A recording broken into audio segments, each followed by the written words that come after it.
Systems limited. और जैसा कि आपको आपकी स्क्रीन दिख रहा है, स्टॉक 6.5% से भी ज़्यादा की आपको यहाँ पर ये तेज़ी दिखा रहा है, ठीक है। और इसके साथ बल्कि 6.5%, 6.67%। और आप देखें एक निरंतर गिरावट के बाद एक काफ़ी अच्छी तेज़ी, और ये देखिए कंसिस्टेंटली तेज़ी है, ठीक है। और अगर हम थोड़ा पीछे जाएं, 6 महीने में जाएं, तो स्टॉक 20%, लेकिन ये जो गिरा था ना, वहाँ से स्टॉक आपको ऑलमोस्ट 20% की रैली दिखा चुका है। और ऐसे में, और देखिए डिस्क्लोजर रूप में बता दूं आपको, मेरी या मेरी फैमिली मेंबर की स्टॉक में इन्वेस्टमेंट हो सकती है दोस्तों, ठीक है। तो पर्सिस्टेंट सिस्टम में फॉर अ लॉन्गर टर्म अब यहाँ से किस ओर जाना है, वो निवेशक जो फ्रेश इन्वेस्टमेंट की सोच रहे हैं। और देखिए अक्सर होता क्या है ना, जब इतनी बड़ी रैली आ जाती है तो अक्सर लोग सोचते हैं भाई अब क्या करें। तो देखो सिंपल चीज़ है, इसके लिए अब जो मुझे ऐसा लगता है जो सपोर्ट है, इमीडिएट सपोर्ट, वो सिंपल है, 5,500 है। और जो रेजिस्टेंस है वो है 6,000, ठीक है। और देखिए जैसे, और पिछली बार आप देखेंगे पिछले 6 महीने में थोड़ा सा ऊपर गया, फिर गिरावट हो गई। तो 6,000 को तोड़ करके ये अगर सस्टेन कर जाता है तो फिर नेक्स्ट तेजी देखने को मिलेगी। और मैं बता दूं आपको, अगर आप 10-12% की तेजी देख रहे हो तो मुझे लगता है स्टॉक कहीं ना कहीं 6,000 छूता हुआ दिखाई देगा। बस बाजार का थोड़ा साथ मिलना चाहिए। और मैं बता दूं आपको, पर्सिस्टेंट सिस्टम, अगर आप मेरे पुराने व्यूअर्स हैं, मैंने परसिस्टेंट में ज़्यादा वीडियो नहीं बनाया, लेकिन जब भी बनाया एक बात कही है, फ्यूचर मुझे परसिस्टेंट का अच्छा लगता है। हाँ, गिरावट हो तब उससे अच्छा मौका स्टॉक में खरीदने का नहीं है। हाँ, ये जो रैली हो चुकी है, अब मुझे स्टॉक में ऐसा नहीं लगता कि भाई सब एकदम टूट पड़ो, अच्छा स्टॉक है तो नहीं। स्टॉक खरीदने का, इतने अच्छे अच्छे शेयर को खरीदने का मौका यही रहता है, ये, ठीक है। तो मैं यही कहूँगा, एक्यूमुलेटेड मोड में रहें, एग्रेसिव ना हो। और वो निवेशक जो परसिस्टेंस को समझना चाहते हैं, क्योंकि देखो होता क्या ना, अरे ये तो स्टॉक गिर गया, स्टॉक भाग गया। देखो आज के समय में एक न्यूज़ से, भले वो कितनी बहुत अब बुरी ना भी हो, स्टॉक नीचे आ जाता है, थोड़ी अच्छी न्यूज़ से स्टॉक ऊपर चला जाता है। तो ऐसे में आज के समय में आपको फंडामेंटल लेवल में देखने की ज़रूरत है।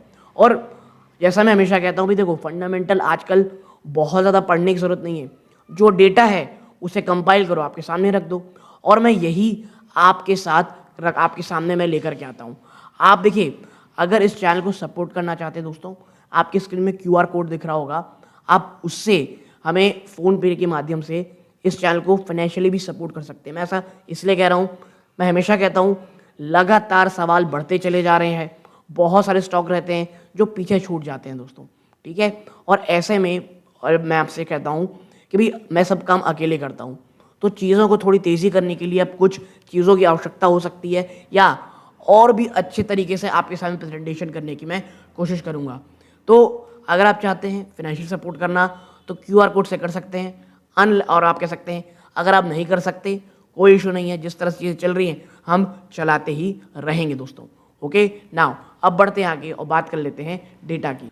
स्टॉक कौन सेक्टर से है? देखो ये ऑपरेट करता है इंफॉर्मेशन टेक्नोलॉजी सर्विस और कंसल्टिंग सेक्टर से, लेकिन इसका जो स्पेशलाइजेशन है ना, ये डिजिटल इंजीनियरिंग और एंटरप्राइज मॉडर्नाइजेशन है। टेंशन मत लीजिए, आगे से अच्छे से चर्चा करेंगे।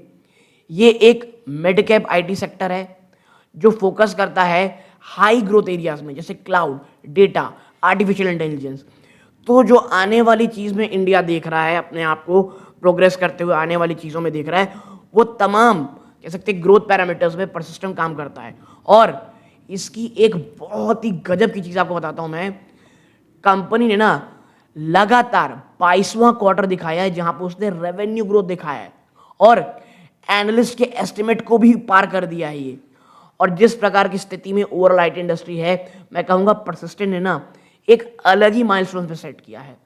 नंबर्स कैसे आए हैं आप यहाँ पाओगे नंबर्स के हिसाब से कि भाई रेवेन्यू में 7.4% जंप है क्वार्टर ऑन क्वार्टर 23.6% का जंप है ईयर ऑन ईयर, ठीक है। मतलब आप देखें, और अगर आप US डॉलर टर्म में देखोगे 3,580 करोड़ का रेवेन्यू है। US डॉलर टर्म में रेवेन्यू $406 मिलियन में था, 4.2% क्वार्टर ऑन क्वार्टर, 7.5% था ईयर ऑन ईयर, ठीक है। और 4.4% क्वार्टर ऑन था कांस्टेंट करेंसी के टर्म में।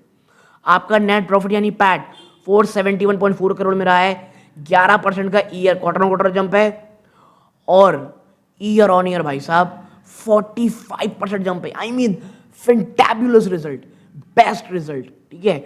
इसके साथ साथ आप जब एबिट में जाओगे ना, आपको एक चीज मिलेगी कि earning before interest and tax 583.7 crore में रहा है, 12.7% का क्वार्टर ऑन क्वार्टर जंप है, 43.7 का year on year. EBIT margin आप देखोगे तो इसमें भी इंप्रूवमेंट आई है 16.3। आई मीन जहां हर कोई कंपनियां मार्जिन को लेकर के स्ट्रगल कर रही हैं, हर कोई फोकस ये कर रहा है कि वॉल्यूम में गिरावट, मार्केट शेयर में गिरावट ना आ जाए, थोड़ा बहुत डाइल्यूशन मार्जिन में हो जाए, तो जी नहीं, इसके साथ ऐसा बिल्कुल नहीं है। ये 15.5% से सीधा 6.3% में हो गया है और ये ऑपरेशनल एफिशिएंसी में इंप्रूवमेंट दिखा रहा है। ऑर्डर बुकिंग देखोगे तो एक मजबूत टोटल कॉन्ट्रैक्चुअल वैल्यू $609 मिलियन में है, एनुअल कॉन्ट्रैक्चुअल वैल्यू $447.9 मिलियन में है इस क्वार्टर में, ठीक है। ये चीज हो गई। अब सेगमेंट वाइज कैसा रहा है, तो देखो सेगमेंट वाइज को भी ना थोड़ा डीप में जाकर के हम लोग चर्चा करेंगे। क्या रहा है आप देखें यहाँ पे, कंपनी का BFSI sector strongest growth driver रहा है, ये हाईएस्ट सिक्वेंशियल ग्रोथ 10.2% की क्वार्टर क्वार्टर रही है, ईयर ऑन ईयर तो 30% का जंप आया है। मैनेजमेंट ने हाईलाइट किया है कि सेगमेंट की जो लीडरशिप है ना, वो इसलिए है, बेस्ड ऑन किस लिए है, कुछ नई डील जीती गई है और फ्यूचर पाइपलाइन बड़ा मजबूत है भाई। फिर आते हैं दूसरी चीज में, हेल्थ केयर और लाइफ साइंस में। इस सेगमेंट ने भी एक हेल्दी सिक्वेंशियल रिबाउंड दिखाया है और 7.1% का जंप है quarter quarter. Year on year growth देखोगे 6.6% का जंप है और एक की विन आप कह सकते हैं इसमें इन्वॉल्व की गई जो इंप्रूव करेगा पेशेंट आप कह सकते हैं पेटेंट और caregiver experience through the consolidation of imaging application for a leading US based non profit organisation, ठीक है। तो ये भी बहुत इंपॉर्टेंट चीज़ है भाई। देखो हमको कोई पीएचडी तो करना नहीं है, हमें बस ये जानना है कौन सेक्टर से कहाँ से आ रहा है ऑर्डर और कितना बड़ा आ रहा है ऑर्डर। फिर सॉफ्टवेयर, हाईटेक और इमर्जिंग इंडस्ट्री, देखिए ये एक बहुत बड़ा कंट्रीब्यूटर रहा है, 5.25% का क्वार्टर क्वार्टर रेवेन्यू में जंप आया है, ईयर ऑन ईयर ग्रोथ लगभग 15.5% रही है। एक मेजर डील इन्वॉल्व हुई है जिसने कंपनी एक स्ट्रेटेजिक दोराहे पे खड़ी हुई है और अपनी एआई इंफ्रास्ट्रक्चर प्लेटफॉर्म को लगातार बढ़ा रही है फॉर एक fast growing global infrastructure providing using persistent का अपना खुद का एक सासवा प्लेटफॉर्म है उसके थ्रू दोस्तों, ठीक है। तो ये इस प्रकार की चीजें हैं। अब बढ़ते हैं कि भाई मैनेजमेंट ने क्या कहा है। रिजल्ट तो देखिए बहुत अच्छे आए। मैनेजमेंट क्या कह रही है, देखो मैनेजमेंट का जो फोकस है वो सस्टेन कंसिस्टेंसी, मार्जिन एक्सपेंशन और एक मजबूत स्ट्रेटेजिकल पाइवट जो एआई के टुवर्ड एक कंपनी देख रही है। जैसे हमने कहा 22वां कह सकते हैं कंसिक्यूटिव सिक्वेंशियल ग्रोथ है। ऑपरेटिंग मार्जिन आप देखोगे तो ये भी बढ़ता हुआ दिखाई दिया है और मैनेजमेंट ये कह रही है इम्पैक्टफुल ट्रांसफॉर्मेशन हुआ है और एग्जीक्यूशन बहुत हमारा मत बढ़िया रहा है। टोटल कॉन्ट्रैक्चुअल वैल्यू देखिए, एनुअल कॉन्ट्रैक्चुअल वैल्यू 447.9 मिलियन में है, ओके। नाउ इसके बाद अगर आप आगे देखोगे आप यहां पाओगे स्ट्रेटजी और फ्यूचर आउटलुक, ये बहुत इंपॉर्टेंट। देखो जो कोर स्ट्रेटजी है वो प्लेटफॉर्म लेड सेंटर्ड है ऑन आर्टिफिशियल इंटेलिजेंस। ये इंटीग्रेटेड अप्रोच है जो फोकस करता है 3 पिलर में। पहला एंटरप्राइज रेडीनेस, यानी तत्कालिक तौर से तैयार रहे कंपनी एआई ट्रांसफॉर्मेशन के लिए। इंजीनियरिंग हाइपर प्रोडक्टिविटी, फिर बिजनेस हाइपर प्रोडक्टिविटी। आप एक बहुत आम भाषा में कह सकते हो कंपनी हर स्थिति हर चीज़ के लिए बहुत तेजी से तैयार है, चाहे वो ट्रांसफॉर्मेशन हो या प्रोडक्टिविटी को लेकर हो, तमाम चीज़ों में। अब आते हैं एआई प्लेटफॉर्म में, तो देखो स्ट्रैटेजी जो ये लेवरेज ले पाती है वो इसलिए है एक डीप डोमेन नॉलेज है कंपनी का प्रोप्राइटी आईपीज में, एसिलेटर और स्ट्रैटेजिक पार्टनरशिप में, जिसके थ्रू इनका सासवा और आई और प्लेटफॉर्म ये इनके की इनेबल रहे हैं। फिर आते हैं क्या लॉन्ग टर्म टारगेट। देखो कंपनी लगातार टारगेट कर रही है 17% रेवेन्यू कैगर को इन लॉन्ग टर्म और supported by AI driven initiatives, ठीक है। तो कंपनी देखिए हर बात में आपको ना एआई दिख रहा है, तो जो आने वाले समय में कंपनी के लिए बहुत इंपॉर्टेंट चीज है वो है एआई। फिर मार्जिन लीवर्स क्या है, तो देखो जो क्वार्टर रूट टेलविंड्स रहे हैं, जो पॉजिटिविटी रही है, 80 बेसिस पॉइंट का सिक्वेंशियल मार्जिन एक्सपेंशन है और ये सिग्निफिकेंटली हेल्प करेगा क्या चीज के लिए, कंपनी एक प्लान रिडक्शन देख रही है सॉफ्टवेयर लाइसेंस कॉस्ट में रिलेटेड टू एक large multi year customer engagement के लिए, और ये कंट्रीब्यूट करेगा 80 बेस पॉइंट का to the margin. Q3 margin headwind, देखो मैंने एंटिसिपेट किया है कि लगभग गिरावट होगी 180 बेस पॉइंट की Q3 में। क्यों? फुल इफेक्ट आएगा Q3 में एनुअल वेज हाइक में। तो भाई मैनेजमेंट ये बात भी कह दी है कि Q3 के लिए थोड़ा सा आप तैयार रहें, स्थिति थोड़ी सी प्रॉब्लमेटिक हो सकती है, ये एक अच्छी चीज़ है। मार्जिन ऑफसेट, लेकिन कंपनी ये भी कहती है कि लगभग 80 से 100 बेस पॉइंट का ना जो मार्जिन है इम्पैक्ट है वो कम पड़ेगा। क्यों? कुछ ऑपरेशनल लीवर है, जैसे ऑफशोरिंग और इम्प्रूवमेंट की गई है, कुछ सब कॉन्ट्रैक्टर रियलाइजेशन किया गया है, ठीक है। तो ये तमाम चीज़ों में बात कही जा रही है। देखिए बैलेंस शीट, कंपनी देखो यार, आईटी कंपनी है, नेट कैश में लगभग ये 1364 करोड़ में ये कंपनी रखी हुई है, जो बहुत स्ट्रांग है। डेट स्टेटर जनरली जीरो डेट कंपनी है। वैल्यूएशन आप देखोगे तो देखो थोड़ी महंगी आपको मिलेगी, और करेंटली 54.8 टाइम्स में ट्रेड कर रही है इन 12 मंथ में। Price to book value 30.2 times है, ये हिस्टोरिकल एवरेज से बहुत ऊपर है। लेकिन आप जिस प्रकार के नंबर पेश कर रहे हो, आप थोड़े से प्रीमियम में ही मिलोगे, और इसीलिए मैं कह रहा हूँ इतने प्रीमियम वैल्यूएशन में बहुत एग्रेसिव नहीं होना चाहिए। डिप्स का इंतजार कीजिए। अगर Q3 में मार्जिन में डाइल्यूशन ज़्यादा होता है तो आपको खरीदारी करने का मौका ज़्यादा अच्छा मिलेगा, ठीक है। कंपनी कैश फ्लो बहुत अच्छा जनरेट कर रही है। ऑपरेटिंग कैश फ्लो लगभग 1556 करोड़ रुपए था फाइनेंशियल 25 में, ठीक।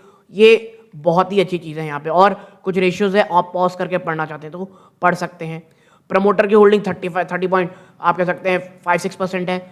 पब्लिक शेयर होल्डिंग लगभग 68.85% है, जिसमें इंस्टीट्यूशंस यानी FII, DI, mutual fund, insurance 51.09% का स्टेक बना करके रखे हुए हैं भाई साहब, ठीक।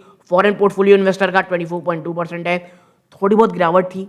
म्यूचुअल फंड में आप देखेंगे 22.3% है, इसमें बढ़ोतरी हुई थोड़ा सा, ठीक। तो ये इस प्रकार की शानदार कंपनी काम करते हुए आपको दिखाई दे रही है। जो मेजर ब्रोकरेज हाउस है, देखिए नोवामा ने बाई की रेटिंग देके 6,600 से 7,000 टारगेट दिया है। CLSA ने तो भाई साहब 8,270 का दे दिया है। मोतीलाल ओसवाल ने 6,550 का, और चॉइस इंटरनेशनल ने तो 6,050। और मैं हमेशा कहता हूँ टारगेट भी नहीं रैशनल में चाहिए। कंपनी लगातार आगे बढ़ रही है बहुत ही अच्छे तरीके से दोस्तों, ठीक है। अब भाई क्या कुछ बड़ी चीज़ें हुई तो देखो, हाँ पिछले कुछ समय में कुछ बड़े काम हुए हैं। AI फोकस प्लेटफॉर्म लॉन्च किया गया है। पर्सन ने इंटेंसिफाई किया अपना फोकस AI में, और एक AI power digital engineering platform सासवा को बात किया है। एक की डिफरेंशिएटर है ये कि वो AI रिलेटेड डिमांड में काम कर पाएगी। कुछ स्ट्रैटेजिक इंटरनल रीऑर्गेनाइजेशन हुए हैं। कंपनी ने अनाउंस किया है स्ट्रैटेजिक लीडरशिप चेंज, जिसमें जयदीप ढोका जी को CEO बना दिया गया है टेक्नोलॉजी का। सब्सिडरी स्ट्रक्चरिंग, ये भी कंपनी बहुत सारी की हुई है, आप पॉज कर पढ़ना चाहते हैं। हमने लगभग तमाम चीज़ें चर्चा कर ली हैं। आपको वीडियो अच्छा लगा हो लाइक करके चैनल सबसे जरूर कीजिएगा। मैं फिर कहूँगा, अगर आप फाइनेंशियल सपोर्ट करना चाहते हैं तो हमारे QR कोड से आप कर सकते हैं। ये इस वीडियो का अंत है। जय हिंद दोस्तों।